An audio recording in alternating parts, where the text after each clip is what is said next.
everybody. Welcome to Textiles and Tea with the Handweavers Guild of America.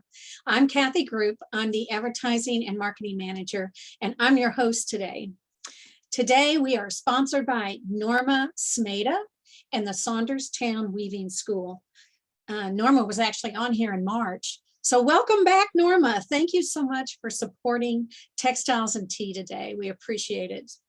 We will take questions as always the last 15 minutes. And if you would, please put your questions in the Q&A and not in the chat. It's hard for me to see the chat and I won't be able to ask your questions. Today we have Anita Luvera Mayer. Anita was introduced to looms and weaving by her mother-in-law following 6 years of self-study, experimentation, and selling. Anita's focus on garments began in 1972. The clothing she designed and worn relates to the ethnic garments of other cultures and are constructed from simple shapes and pieces considered an investment in clothing because of its timeliness and the wearability. Anita's fiber art now includes a wide range of surface decorations, a result of 7 years of study in embroidery and design at the Gail Harker Creative Design Center. Anita's work has been included in national and international shows. She has presented lectures and workshops throughout the United States and Canada. She has published 3 books, 3 monographs, and is a frequent contributor to the national magazines. Hello, Anita, welcome. Thank you. You got to turn your camera on. There we go. Thank you. We're so excited to have you here today. Thank you. It's been a wonderful journey with Handweavers Guild and Convergence. It's impacted my life. Well, before we get started, just to let y'all know, we have a bit of sound issue. Her sound's a little off. We hope it'll get better as we go, but you'll get the main gist of things. So first of all, most important question, what is your favorite tea? I have never thought of this before, but it is and has been constant comment. And my children and friends understand either I've affected the tea or it's affected me through the years, because I do have lots of comments. That's perfect for you, perfect. So tell us, how did you get started in weaving? We talked about some at the introduction, but how did you get started? It's a great story. I've heard it. It's wonderful. It is a great, and I love telling it. My mother-in-law, Marcel Mayer, had 3 sons and 2 looms in the living room. I did not know what they were when I first visited, but I thought this woman is worth knowing. And what she did is each son married, she gave each of us a 36-inch floor loom and weaving classes. She would come up from Seattle, teach me to warp. I'd get in trouble. She'd drive 2 hours and get me out of it. And the thing that I tell people is how much the impact of one person in your life, for good or bad, changes your life. This woman gave me the gift of teaching, traveling the world, writing books, being at Convergence, doing a keynote at Convergence. Her generous gift dictated my life. I am so grateful to her. Oh, I bet. You have talked at length in other places about the green dress. Do you have the green dress? Can we see it? Oh, do I have the green dress? As you tell the story, I just want to comment that I love it that you kind of honor your mistakes. You value them. You know what good comes from mistakes. And I think people will understand when they hear your story. Well, this is, you can see the yellow lining and the pukey green dress. I mean, it's pretty bad. With a green, it has a green zipper and a 4-inch hem. So the story of the pukey green dress, I made this wonderful decision and ordered the yarn. Why that color, I may never know. Took me forever to weave it. Got 3 little kids, and I learned to sew when I was 6. So I got a Vogue pattern, laid fabric out, cut pieces, and noted that when you cut hand woven, this was pretty coarse, it has a tendency to ravel. So I carefully glued all the cut edges with Elmer's glue. which secured them well, but gave me a permanent rash when I wore the dress. So I lined it with yellow polyester and a really deep seam because I was afraid to cut again. So that's the tale of the green dress. It has gone from that to the clothing I do now, everything sewn by hand. There are no seams, edges are finished and are laced together, and my garments are reversible. But the green dress will be with me the day I die. It's going to be a part of my cremation. Well, I love it that you're okay with that mistake. You honor that mistake. It's like, I did this and I just love that, instead of thinking, oh, But a mistake is nothing more than you've gone down the wrong road. So you need to find a different road to try. That's all it is. You know more. I knew more then than I knew before I went through the green dress. I knew I wasn't Daryl Lancaster and I was not going to, fashion and design clothing that is tailored. That's not my strong suit. So it was a major learning. it was wonderful. I love that story. And also, I've heard you talk about yourself in other interviews, and you've said that you describe yourself as misconformity. Usually, you're talking about, especially about the looms and your mother-in-law. And yes, I'll learn to weave because my mother-in-law tells me I'm supposed to. But this really contrasts with the person I see now with your unique clothes. You do what you want. You encourage others to do the same. I love these three images. You do your thing, girl. So how did those two people, how are they the same person? First of all, I grew up in a small town of 8,500 people, and everyone knew my family and myself, and I was Miss Polyester Kid. I wanted to look like everybody else. I'd get on the phone to see what everyone else was wearing to whatever the event was. But the green dress changed my life. It was the first step. I wove it, I sewed it up, and I wore it with great pride. And for so many people that make hand wovens, they're going to wait till they lose 10 pounds, or what will people say, and what will their husbands say? I wore that dress with pride. And I remember vividly, about a year and a half later, I had it on to go to some event. I looked in the mirror and said, Anita, that looks like it came from the basement of J.C. Penney's. If that's what you're going to wear, save yourself time and money, go to Penney's and buy the dress. I had made the first step to not look like everyone else. So that was major. I went to the first regional conference after I'd been to Convergence in 1972. I wore the clothes at that conference I had made. And no one, looked at me and giggled. I had great, wonderful, positive questions and interest. And that conference led to my very first garment workshop. The Victoria Guild said, could you come and show our members how to make clothes like that? And I thought a moment and I said, certainly. And I went home and made up a workshop based on all the problems I'd had. And I thought, what you need to do when you teach is help them to not fall down the deep, dark well. And if they do, how to get out. So that was a major thing. Another, again, we're back to words. Eleanor Roosevelt said, no one can make you feel inferior without your consent. Mm. That truly changed my total focus on myself, on life.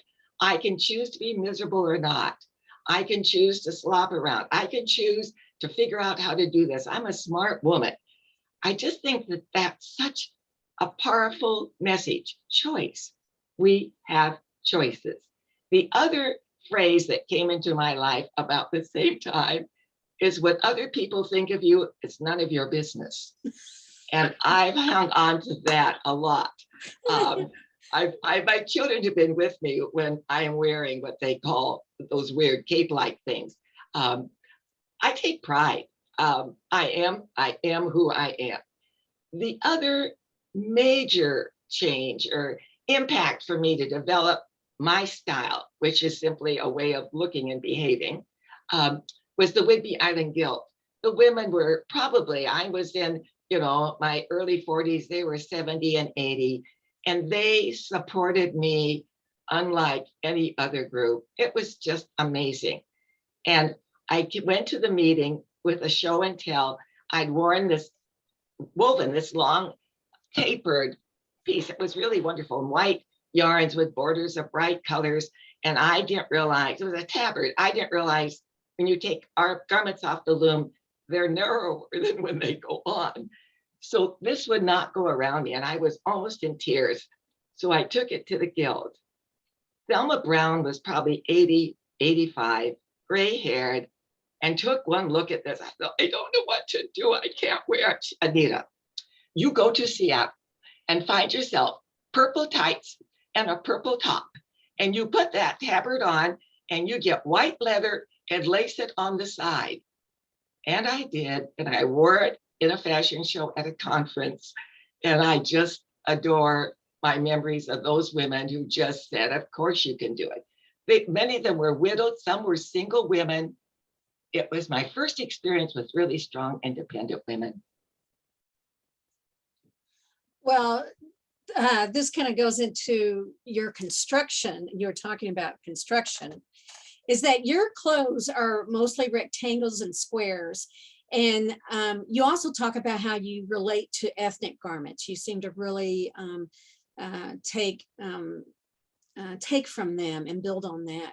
So which do you think came first for you? The realization that you can take a rectangle and make it into a beautiful garment, or do you think it was the influence of the ethnic?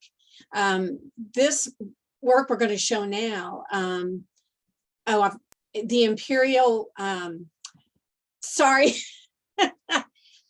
This is the mic. This is my fault. I've skipped a question. Sorry, Mandy. Okay. We're going to talk about the Imperial Shama Midnight.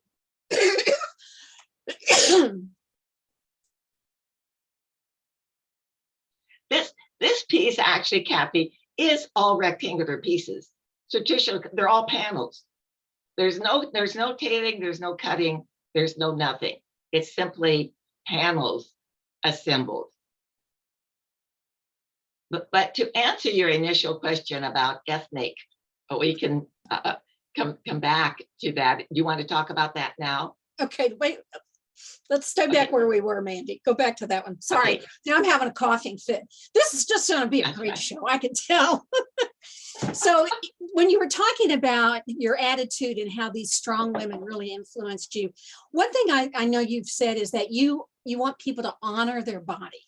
And this is a concept that gradually is working its way through society. Last night, I saw a Dove soap commercial where they were telling little girls not to go on diets and change how they look and, to accept themselves. So it is changing, but how did you, because for most of us, this has not been the norm. How did you break out of that kind of self-critical thinking about your body shape to make amazing clothes that fit anyone?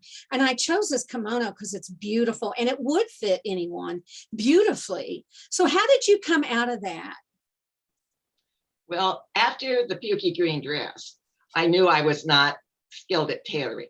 And right. I wove a poncho. It probably weighed 200 pounds, but who knows? And I thought, this is brilliant. I can do a rectangle with a hole for the head. I don't have to sew it.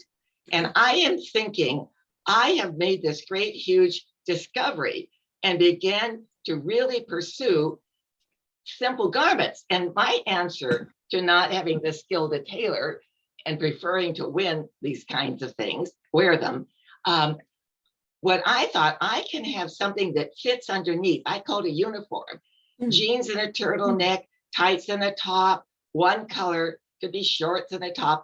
I will make simple, loose-fitting, creative coverings. And that brings me to rectangles and squares. Then I realized, oh my gosh, there's the kimono. The book came out, Cut My Coat by Dorothy Burnham, and it was all ethnic pieces. And I realized throughout history that this was the way people adorn themselves. And it made sense. then you don't have to waste things. You aren't wasting any warp, any weft. You make a rectangle and square, assemble whatever size, how many pieces there are, and it's clothing. And people didn't have scissors early on historically. You don't have to cut. You don't have to worry about raw edges. And then there's a book by Max Tilke, which are just phenomenal. Pages of drawings in watercolor, all ethnic clothing. So once I got into that world, then I began to pay attention. Yeah, I love how just the bottom of that created its own design of this as she twirled and it filled out. It was beautiful. It's just gorgeous. Thank you. There were actually 4 in the pieces, one for each season. It was seasons of a woman's life. So there was, and I made up the technique, which is cutting little pieces of cloth and covering them, etc. So anyway, that was that story. Well, the next piece we're going to look at is the Shaman Midnight Dream Celebration, the Imperial Shaman Midnight Dream Celebration. Oh, we skipped it. Anyway, so let's go on to this one. Would you share with me, everybody, the story of the written word of women? This is beautiful, and this is new, right? You are just finishing up on this? Precisely.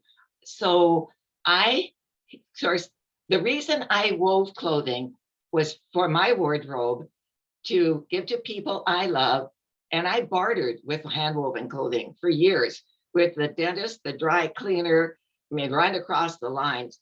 And 7, 8 years ago, a very dear friend, Lori Mall, opened a wonderful yarn clothing store and said, would you be interested in making clothing to sell? And I had never sold. I thought, well, there's an interesting idea. So I started designing. Most of them were not hand woven. I was dyeing silk and using commercial fabric just so I could have a reasonable price. I did that for 7 years and tried out every technique I was interested in. And then we had a wonderful big party extravaganza during the art festival last year. And we had brought out racks of clothing and I sold all the garments. And so then I'm thinking, okay, now what am I going to do?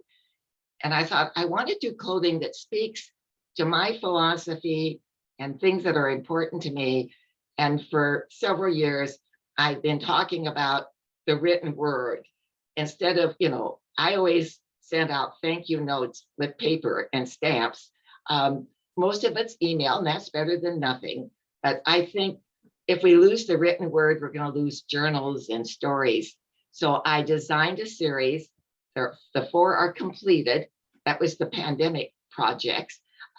Tribute to the written word. This one is tribute to the written word, women.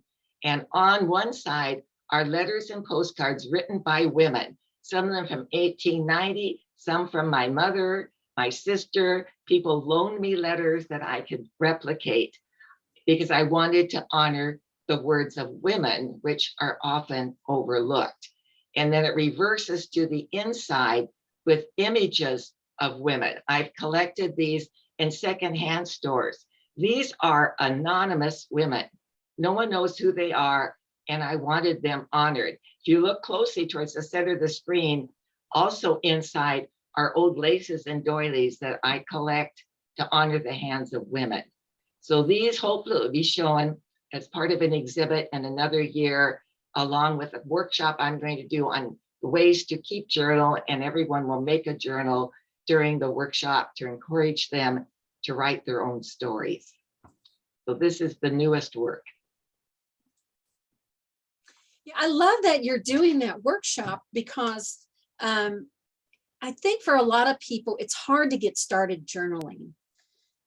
With that first blank page, everyone's, so we don't do the first blank. We leave 2 blank pages, and then we go through and we put things on every 3 or 4 pages, postcards, favorite story. We just adorn some of the pages because then it's not intimidating. And once you get into the journal, then you suddenly come up with something brilliant you find, and then you do the cover and the first page, but not initially, because that stops all of us. Oh, I love that. When I was in college, I had a teacher that did sewing. We'd have a big canvas, and he talked about how scary it was. And he would walk by and grab your brush and just put a big slosh of paint on it and say, there you go, you're done. Now see if you can add something to that. I love that. I love that. Now, the other thing is on this piece, Mandy, would you go back? Could you talk some more about, I know I didn't tell you we would talk about this, but I'm dying to talk about it. The hand sewing that you did. And you can see it on the one with the pictures, those. Everything. It's yeah, all why hand sewing. It's so much quicker to use a machine. Why hand sewing? Because I learned to sew when I was 6. And at some point in my early 30s, my sewing machine decided it did not like me, and it began to spit at me. As I approached the machine, my hands were already sweating, and I knew the bobbin would get stuck, and I was emotionally not a happy camper. So I decided to do everything in my power to avoid the sewing machine. Plus, my greatest joy is a needle in my hand, followed by a shuttle in my hand. I can sit for hours. I just like putting the needle in and out of the fabric, thinking of all the women, generations of women before me, who did not have sewing machines and created just outstanding, magnificent garments. So it's part of my heritage to honor the women who came before me. But it's so much fun. You can again see with the photographs, there's some narrow padding and lace. I just have a huge collection of laces that I want to do. The join that you see there, all my edges are finished. It could be a selvage, often it's a rolled hem. Then I do what's called a fagoting, a joining stitch, which gives nice movement to the fabric. It moves nicely and it's attractive. And it's why my pieces are all totally reversible. I've had women buy a top and liked it better reversed, and so that's how they wore it. It's fine by me. Yeah, during your introduction, I talked about the Gail Harker Creative Design Center. So you do a lot of embroidery. Embroidery is very important to you, right?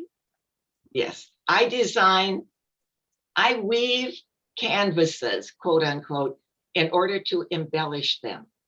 I dye cloth in order to embellish it. So I like plain weaving. I have been known, as the tabby queen of the weaving world. 1, 3, 2, 4. I once twice, did twill or something. I weave tabby, plain weave, and then I make it interesting with what I do to it. So I create my own canvas to adorn. I love that. That's wonderful. Well, you never know when you're going to have an aha moment, right? So I'm working on Convergence. I'm talking to people about classes they want to take. And some people are like, I don't want to waste my time on an hour-and-a-half class or a 3-hour class. I only want those 2 or 3 day workshops. So you have said that your experience at Convergence in 1972 in Detroit changed your life. Would you share that story? Because that was not a 3-day workshop, was it? First of all, my children were 3, 5, and 9. I had not been away from home by myself in 12 years of marriage. And I saw Convergence. I knew no local weavers. I knew the women down the island in the guild. And I decided I needed to go to that event. And my husband's attitude was, would you just go and quit talking about it? I'd been teaching adult education on weaving using cardboard as looms. I kid you not. So I had money I saved. The first thing I sold and the first check I got, I opened my own account, 3365. So I had the money. I was so nervous about getting on an airplane by myself. I traveled to Cuba when I was in college, and it had nothing to do with my marriage or Jack. I'd lost self-confidence. And I arrived at Convergence, and there were 900 people just like me. I had found my tribe. I talked the language. At some point, I called my husband Jack and said, I am so excited I found Anita again. He didn't get it. But I grew up here as Paul Luvera's daughter, Paul Luvera's sister, Jack Mayer's wife, Ross Kathleen, and Peter Mayer's mother. I had no clue who I was. And at Convergence, I began to find myself. Then I went to a 2-hour lecture by Ross Berlin, and it was on double woven clothing. And I knew I did not want to double weave, but I was so excited about that concept. That night in my room with my journal, I wrote, June 1972, from this day forward, every piece of clothing I wear, I will make. And that has truly been my goal. So it was the whole thing of finding, well, I think you have to find your tribe at wherever you are in life. Other people who think reading a book is more fun than anything else, or hiking or cooking, doesn't matter. But I need other people to bounce back and forth and off of. And I just adore the women who weave. They're great cooks, they're fun, they're adventuresome, they try things. It's the world I want to be in. And maybe jewelers and potters are the same way, I don't know. I just belong in the textile weavers world. It's my place. I love it. You found your tribe. I found my tribe. A lot of people are going to find their tribe this summer too in Convergence. I can't wait. Oh, it's amazing. It's just an amazing opportunity. And, to be around that many people trying ideas. People are taking classes, things they've never done, whole looms in order to learn. Gosh, that's what it's about. So I think it's most exciting. Well, you talk about how you started weaving in like 1955. Compare weaving now to when you started. Now, I know your own personal experience would be different, but weaving as a whole, do you see a big difference? Oh, yes. First of all, one of the main things that I remember is suddenly all kinds of wonderful yarns became available, whether they were imported or novelty. I bought a lot of my textile yarns at the knit store. I mean, every place you turn, we had a weaving shop in beautiful downtown Anacortes, 9,000 people. I could drive an hour to Coopville and buy yarns. Weaving Works in Seattle. I mean, that was this great breakthrough of materials. So that was certainly impactful. In the 60s, there was an exhibit called Natural Entanglements, and I saw it up in Vancouver. This was one of the first times there were major showings of off the loom pieces, whether it was wonderful woven swings or things you walk through. People were making the loom do what they wanted to do. No more conformity. Take those yarns, and you can just go through the list of artists that had such impact at that time. And that certainly was an issue. Then regional conferences. Gosh, every alternate year to Convergence, there was a regional conference with speakers and workshops and people selling goods. So you could go fairly close to home and not have the expense if it was difficult for you to travel a distance. So everything was pointing towards weaving, creating, magazines. Oh my gosh, Handwoven magazine. I remember when that came forth, and we had ways to contact each other and articles. So yeah, it was exciting, and it still is going on. I love how innovative people are with their looms. And my mother-in-law, I remember, told me at one point, Anita, you need to you understand how the loom works, and then you can make the loom do what you want it to do. And I think that's a really valid point. Don't let that loom control you. Understand it, but then make it work. So I just see innovation all around. I love what people are doing with looms.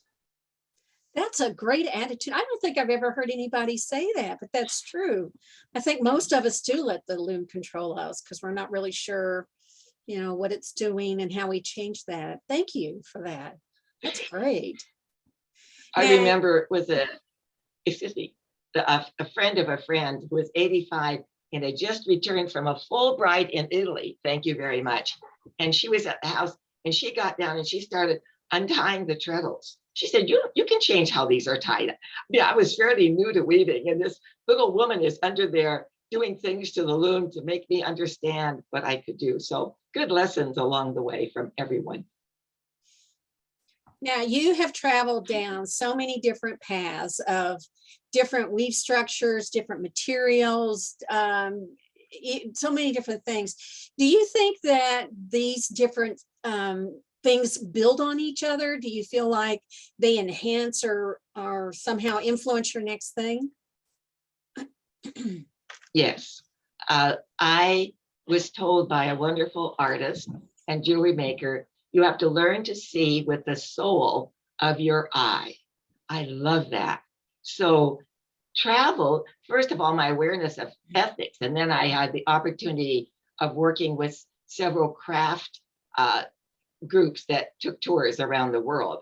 And this piece, I was in India, and the silks are wonderful. And in my journal, I sketched the idea for this, and I began to buy 1 meter length of different silks. I took little snips and taped them in my journal so I didn't duplicate. So I came home with the resource and then had to figure out how to put the fabric into a garment.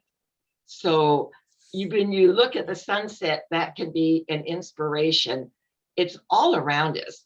Ethnic, I see everything in terms of clothing. So I'm really strongly aware of ethnic things, but even sometimes it's a billboard and I think, oh my gosh, that could be really cool if you did this or that and wore it. So I'm pretty open-minded. As long as it's rectangles and squares, I can do it. I love this. I think this is one of my favorites. I think just because it's red, but it's just gorgeous. And I love how you found the different reds that go together and blended it together. It's amazing. Well, every panel's embroidered, so it was a wonderful project. Oh, I wish we had a close-up of that. Darn. You've been interviewed a bunch, because you're Anita. Of course you've been interviewed a bunch. So what is something you wish people would ask you when they interview you? I have individual ask me, but not in an interview, say, do you ever make mistakes? How did you get to where you are? That's such a good question, because I do the same thing. I see a potter's beautiful bowl and I assume they got up that morning, or they imply they got up that morning for the first time and did this award-winning bowl. And that's not how it works. You learn how to do something. I learned to weave by weaving. I always use the analogy with my classes. When you learn to cook, you can read cookbooks till you're 101 and never go in the kitchen, and you will not know how to cook. You learn how to cook by going and trying, and you are going to make mistakes. You're going to give a lot to the dog. It's going to go somewhere, and you're smarter than you were, and you try it again. That's absolutely true with weaving. I kept trying new materials, trying new ways. This is my favorite, also learned a lesson story. A weaver in the guild lived on Guaymas Island, just short distance from where I am. And she was in her 80s. And I'd put a warp on the loom, and I had sampled, because I'm a great believer in sampling. And I wove the first, 10 inches. The warp was wrong. The yarn was wrong. I mean, it was a disaster. I knew it. And it's a long warp. It's for a garment. And I'm almost in tears. And I call my friend Grace, who said, so I tell her my story. Now, Anita, she said, this is what you must do. Go into the kitchen and get yourself a pair of scissors and a large paper bag. I said, okay. Then, Anita, you go to the back of the loom, you cut the warp, you take it off the loom, put it into the bag and get rid of it. I said, Grace, I can't do that. It's $20 of grocery money. I've spent a month getting the loom warped. And she said, well, then, my dear, put the bag in the closet. And when she said, then, my dear, you can spend the next 4 months weaving it off and put the woven cloth in the closet. And when you die, your children will throw it away for you. So save yourself time and money, get the warp. And I cut a silk warp off the loom at one point. I was going to waste time and money trying to make it work. There is a point except you blew it. It's only cloth. It's only time. Get rid of it, move on, and try something else. Go back to school. You don't have to do that. You can go online now and take any course. I'm amazed at what I can learn online. Travel the world. You can look at costumes from the Met to ethnic villages. It's just wide open. There is so much out there. But try new things, take a chance. And going back to school for 7 years just changed everything for me. It gave me the skills to get what was in my head on my body. And I would do that, but I needed more steps. And that's what I learned going back to school with Gail Harker. So it's been a journey and a half. Have you traveled much? Has that been an opportunity for you? Oh, that's the understatement of the world. Actually, I was so fortunate in traveling. I dreamed a lot. We had no money, and my husband was a contractor. Always told everybody he hauled dirt with dump trucks, and I really wanted to see the world. I'd write letters, and through a contact, I met Tom Wilson, who was doing summer craft tours to different parts of the world, and his goal was to meet local people, eat local food, see local crafts. And he and I met up, and he wanted me to work with him. I was teaching and lecturing all over the country. To find 20 people that might want to go to China, God, that was easy for me. I was meeting women, and here it is, a craft tour, and they knew, whether they knew me well, they would feel comfortable going. And so I worked with Tom for a number of years, and then I met up with Melly, my friend in Turkey, and we continued the tradition. I've been to China, India, Mongolia, Morocco, Finland, Thailand, Peru, Guatemala, Central Asia, and my way was paid. That was the joy of working with the companies. They paid my way and gave me a salary in order to help find people to go on the tours. And so I took the money I was paid, and I did not pay the dentist. I bought textiles in every country I was in, preferably from women, because I thought that was only a fair exchange. So I am so blessed to have had the adventures. Syria, Jordan, I've been back to China, I don't know, 6 times probably. Italy, it's been amazing. But there are ways you could travel. There's classes abroad. Some of them are work parties. I was blessed. It changed my life, of course, totally. And I'm assuming it changed your work that you do. Oh, absolutely. Yeah, some of my favorite pieces.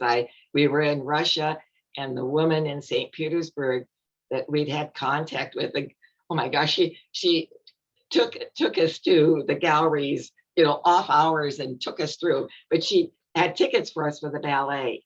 And on the program, I sketched a garment, and I did 2 of those in honor of St. Petersburg. I knew exactly what I wanted to do. So I always have my travel journal. In fact, one of the 4 kimonos on words, there are images from my travel journal on one side and statements from my personal journals inside. So I always travel with a journal, and I do quick sketches, and it's for me, it's important record of places to go. I finally 2 years ago got to the village in Croatia from which my maternal grandparents immigrated, and that was pretty extraordinary. So now I hope to do more. You're so open with your journals to have taking those personal things you put in your journal and putting it on a cloth. You talk about putting it out there. You really have with that. Well, there are no secrets. Every woman has a story. And, in the 60s, when I was having the children, the women, well, first of all, Jack and I were much older when we had a family. So I was age-wise beyond. But, so we were all raising little kids. And it sounded to me like at coffee gatherings, which I did infrequently, that they all had perfect children and perfect marriages. And the day I realized I started telling the truth in a lecture about the real story at my house with children and husband and money, people began to share their stories. And that resulted in my book, I Don't Do Guilt Anymore, which I sold, I don't know, I must have sold 2,000 of those. It was a little handbound, but it was my story. And it began with, I was born guilty because I was born Catholic with a black, sin upon my soul. And it took me a while to find my own way. So there's nothing to hide. We all make mistakes. We all fall on our faces, and hopefully we get up. And I even had a lecture once, 100 simple ways to solve problems in the weaving world. All the things I'd figured out because we did not have money. I couldn't go out and buy something. So I'd have to figure out a way to do it. And so I had my weaver's bag of tricks. And it was a lecture I did a number of times across the country. So nothing embarrassing about mistakes. You're just smarter than you were. Well, what's next for you? Well, I'm thinking about that a lot. My mother-in-law told me, bless her, I learned so much from her, that your loom should never be naked and bare because it will lose its spirit. So I'm always designing one, making one, finishing one. So there's only three things. So I'm finishing, take me another 3 months, a bedspread for myself, and already thinking about the next garment. And I want it to be about aging and women. So I have no idea how I'm going to do that, but I'll take breaks on the one I'm finishing and start researching and getting a journal going about that concept, start putting good ideas. I want to make clothing that make a statement about I feel about myself, women, and this world. I want, just like the words, tribute to the written words, I want my garments to make a statement. So I don't know what that all is going to be, but it'll be something I'm working on. Well, we've got questions. Let's look at some of the questions that we've got. This is from Rosemary Mulbin, I believe. She says, I Don't Do Guilt Anymore. Now, is that book still available? No, I finally stopped printing it. It's out there somewhere. Uh-oh, you're going to have a lot of people asking about it. Judy Anderson says, hi, Anita. And she said she's with Pat Kay, remembering our many times we've all been together. Absolutely. Fun workshops. Love staying with people when I taught. Melissa Weaver Dunning. Hi, Melissa. What is the book by Max Tilke? It's costume, and it's Tilke. I don't know whether it's still in print. Okay. But I checked it out. The first time I saw it, I got out of the state library. And it's the first time in my life I thought about keeping a book and lying about losing it. I wanted it that badly. But then I found it. So check used books. He has 2 of them, but they're watercolor, wonderful garments from all parts of the world. The first 10 years of my clothing all came out of Tilke for inspiration. Oh, gosh, I'm going to have to look that up. Another one from Melissa is, I always talk about Anita when I teach. I especially her advice after a 5-day vest class where we wove, painted silk, assembled, and embellished. For your next project, change one thing. After a successful garment, build on that success. Oh, that's great.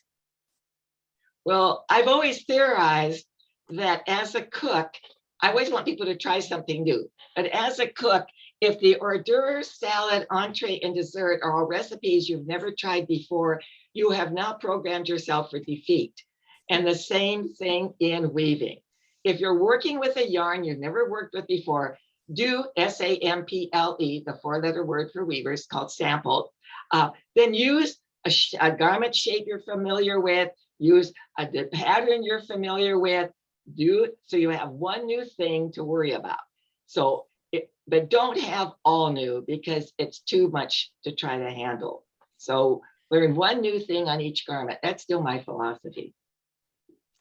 Well, we've got 2 people, Jane Kaplan and Lisa Check, both want to know about your teaching. One, are you teaching online? And if not, are you teaching in person and where? Well, this is my story. The pandemic didn't help. I will be 90 in about 3 months. And about at 88, I realized that carrying luggage on and off airplanes across the country, I loved the teaching, the mechanics. I was getting too old to handle all of that. So I no longer am doing any workshops. I'm not doing them online. If it were 15 years ago, I probably would, but I kind of been there, done that. So I'm not, so any outside teaching. I'm doing a few things locally. I have 2 different classes set up at the senior center, which will be fun. But I had the best of the days, and I'm just in another place. I cherish the 40 years of lecture, workshops, staying in people's homes. I love that. It was just the really best part-time job anybody could have, to be sharing with other weavers. So no, I know I'm no longer doing that, but thank you for asking.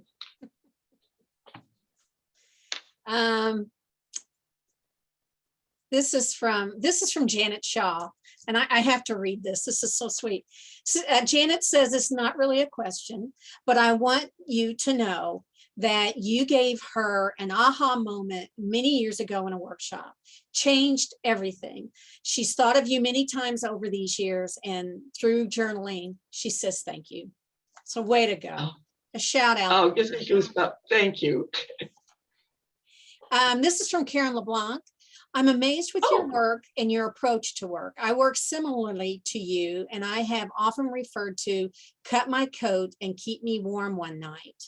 My question is, how have you funded your amazing projects in the past and the current projects? And how many fashion shows have your pieces been in? Do you even know how many fashion shows your pieces? No, I don't. I truly don't know. The financing, that's such a good question. It is. Because when I first started, I mean, we were starting, my husband was starting a business. We had little kids. I mean, we barely, if he got a job and did it, we might or might not make money. There was not a monthly income. So we were extremely frugal. And so the very first round of my earning money, I had woven jute purses. My mother-in-law gave me the yarn. She would give me gift certificates for yarn, gift certificates for learning to spin. I made these jute bags, and my friends bought them. And I thought, this is good. So I opened my own account, and I sold on consignment in galleries the first 6 or 7 years, and everything was one of a kind. So people buying my work subsidized my teaching. Then when I started traveling and working with the travel companies, I had a lovely account, which I still have money in, which is great. So it's trickier now. My husband is deceased. I'm living in a townhouse with the whole upstairs is my studio. I love it. But I'm much more careful about what I do. The joy of having a stash, I'm working my way through the stash. For the most part, I wove rugs for all the kids for their birthdays. I weave them something every year for Christmas and birthdays, whether it's hot pads or placemats. I mean, I still have them going. I'm just more careful in my selections and find a lot of things I've hung on to is wonderful. The stash is the resource. So I'm more selective. Certainly the years I sold with Lori was wonderful because I would just make one of a kind pieces. She'd put it in the shop and send me a check. So I still have 3365 account that I can dip into, but I'm more selective about what I do and how I do it. And Alex Hauser, thank you so much. You put in the question, how to find I Don't Do Guilt Anymore. And I've just put that in the chat, I hope. Sharon Alderman said, hi, Anita. It's good to see you today. Well, you've got this whole fan club coming. Cameron Taylor Brown, Carrie Gordon. Everybody's just saying hi and how much they love you. Oh, that's so nice. Oh, it does. I mean, just such great, great memories. I just cannot tell you how special it is, how generous people were. And we had so much fun, whether it was lecture. Sharon and I were always together at the conference, would catch up on what each other was doing. Convergence was a grand family reunion, every 2 years. It was extraordinary. I'm trying to get to a question. There's no questions. It's just, you've changed my life. You've changed my life. You've changed my life. It's really frightening. Gosh, I wonder what I was saying. You were saying what you said today. How wonderful to have that kind of impact. Oh, here's Carrie Gordon, naked and bare. Oh my, my looms are always telling me I need to dress them. Thank you for letting me know I'm not alone, Anita. That's excellent. All right, it looks like I've not actually given everybody the link. I'm gonna try it again.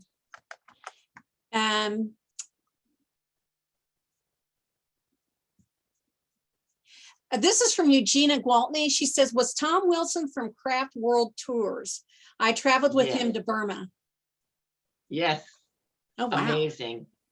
It was, his trips were often 3 to 4, what am I trying to say? 3 to 4 weeks.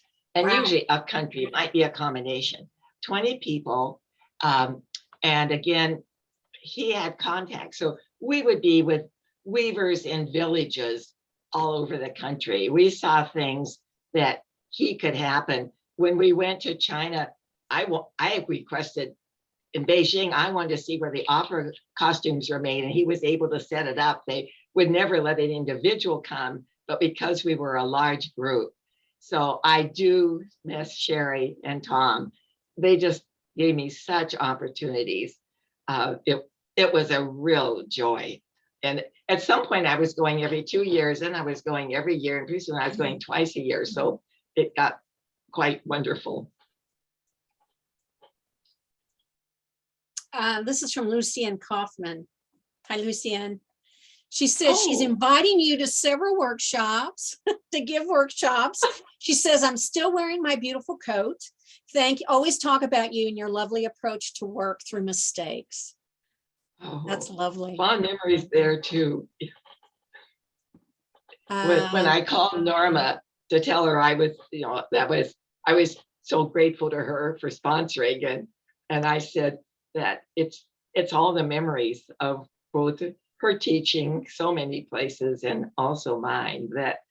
I said, I'll be in my rocking chair just remembering all the amazing creative women from Harrisville Yarns to Arrowmont to Guilds, in Saskatchewan. I couldn't go there to teach until the women had all the farm haying done. And so so I went up to the workshop after that. It was just extraordinary. People want to know what you're wearing. Did you make that? Oh, should I stand up? Yes. It's a very simple overgarment on my uniform, which today is a black turtleneck and black tights. It's all lace appliqued one on top of the other with a million zillion beads. I love my necklace. This came into my life.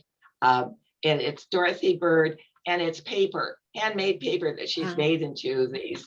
You can't see my earrings. My niece gave them to me. Sarah Owens made them, and they're made from filters for coffee. I mean, isn't that just fun? So yeah, I love my lace tops. We were talking. Did you? Yeah, you did show the. Come on. Did you show the garment with lace, the purple one today? No, we did not. Remember. I don't think you did. I don't know what happened. Yeah, too bad. Do we have time for another story? Sure. Oh, okay. There it is. Oh, there it is. Bless your heart. So this is my doily story. I began to see doilies in secondhand stores, and it broke my heart because women somewhere at some point took the time and made these. It's like the photographs I used. Nobody knows who they are. So I decided needed to do something to honor the handwork of women. So the first garment I did was similar to this. I painted doilies, put them onto fabric, and was in an exhibit. And women came up and said, oh, I have my ex-mother-in-law's doilies, and I don't know what to do with them, so I'll give them to you. I began to find boxes of doilies sitting on my doorstep. And the best story is, was a Tuesday morning, and a friend called. We have Seroptimus, which has opened with all kinds of used clothing. It's just a great place to haunt wonderful treasures. I said, Anita, quick, go to Seroptimus. I was just there, and they have a great big box of doilies. So it's 15 minutes away. I jump in the car and go to Seroptimus, and I'm still laughing. They were the doilies I had given to Seroptimus because they were too big to use in my work. So we had made full cycle. There truly wasn't a doily any place in the county. Everybody was finding doilies for me. I just loved doing that. And I think about who these women were. They're raising children, they're farming, they're hardworking, they don't have good light, they don't necessarily have a lot of time, and yet they made these lovely pieces. It just haunts me. And there's all kinds of beads on there too. I sold hundreds of beads onto it after the fact. The join is again that faggoting join I do all the time. The fabric is Milton cloth, a commercial fabric, which I love using. And I can't think of, and if you look at where the splits are, I do a lot with wrapped plastic rings. People say they know it's my work, it's got plastic wrapped rings on it. So again, there were 3 in this series too, and 3 different color plays. So most of the major pieces are at Kansas State. They have a wonderful textile collection. I've had a big show there. They have all the garments from the second book and all the other major pieces. So it's been fun that they have a home. I have pieces in the collection in Bellingham at the Whatcom Museum, and also in the Connor at the Northwest Quilt and Design Museum Gallery. So the doilies were grand. That was so much fun. So I'm wearing leftover doilies. Well, that's the other question that keeps coming up. People want to know where they can see your work. So thank you for mentioning those particular places. Right. I haven't published for a long time. First of all, I was making garments to sell, and the 4 new kimonos may well end up being an article, because I would like, once I do the exhibit, if that works out, I would really like to share those. And one of the ways would be do it through one of the publications. So we'll see how that I wonder goes. if I could think of one that you might want to, I bet our editor's watching this right now. Your phone should be ringing any second. Oh, no, it would, I really want to, that's why I wanted to exhibit, because I think it's an important point. And in the exhibit, as we planned it, I have travel journals, I have design journals for each garment, personal journals, daily journals. I want to have journals on display, and then for the workshop, have people bring their journals. I just think this would be so much fun. Part of the exhibit, if we make this all happen, we're going to invite weavers, felt makers, beaders, paper makers, knitters to each do 2 pieces with the theme tribute to the written word, anything they want, and show those on the wall with my 4 garments mannequins. That's the plan at the moment. We'll see if it all happens. That's exciting. We're working on it. You go, girl. Yeah. Anita, I hate to say this, but we got to stop. I have one more quote. Yes. And this is Iris Aftel, who's 96. What's wrong with being 72 or 82 or 92? If God is good enough to give you those years, flaunt them. That's my philosophy as I approach 90. I'm going to keep flaunting. Thank you so much for this opportunity to touch base with all those wonderful women out there. I appreciate it. Anita, I know you're trying hard to say no to people. Thank you so much for saying yes to HGA and Textiles and Tea. This has been a joy to have you on here. Thank you so much. It's such fun. Okay. We also want to thank our sponsor, Norma Smeda. Thank you, Norma, and the Saunderstown Weaving School. We appreciate you being a sponsor today. If you want to learn more about Anita, if you want to contact her, her email address is, see if I can read it. Sorry, Nita Mayer at Comcast.net. She does not have a website. Anita-Mayer at Comcast. Oh, sorry, I forgot the dash. Thank you.